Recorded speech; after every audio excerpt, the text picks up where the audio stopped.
Patugtog tayo. Nawala yung ha? Nawala yung stand eh. Hello guys. Bibidyo pa ako. Yun na nga. Mamaya na pagtapos ako magpapatugtog. Yan. Ito po yung paggawa natin ng collar. Yan.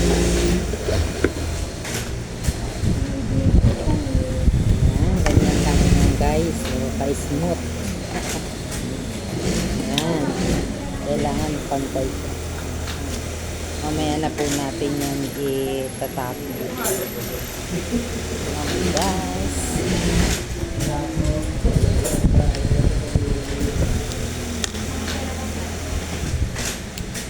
Tanggalin natin yung mga sungot-sungot. Marami kasing sungot-sungot. Ayan guys.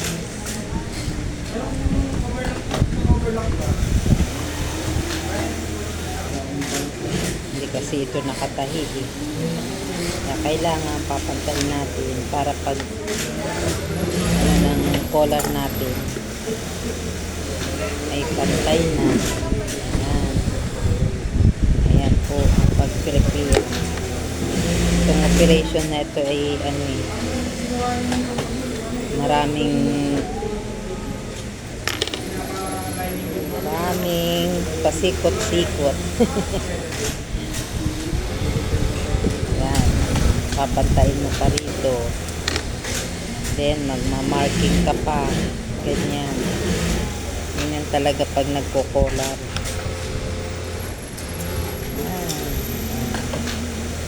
Depende po sa laki ng gusto nyo cut.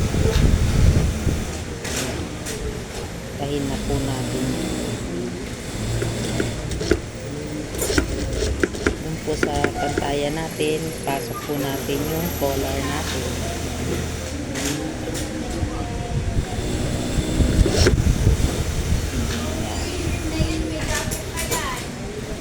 Tapos, cut po natin.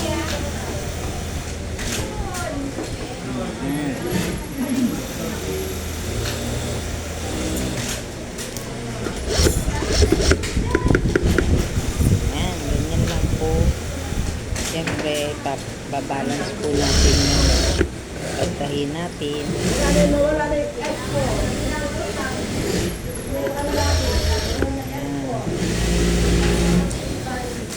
Kailangan po nakabalance.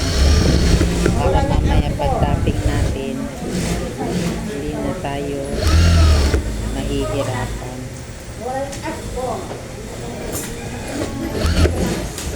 So, itatapat din po natin dun sa isang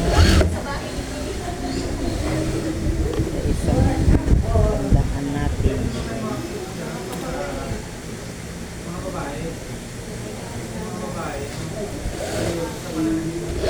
Ayan.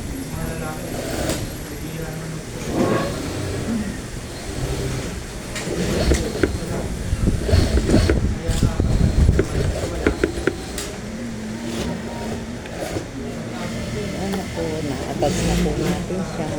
Tatapig naman na po natin. Thank you for watching. Bye-bye.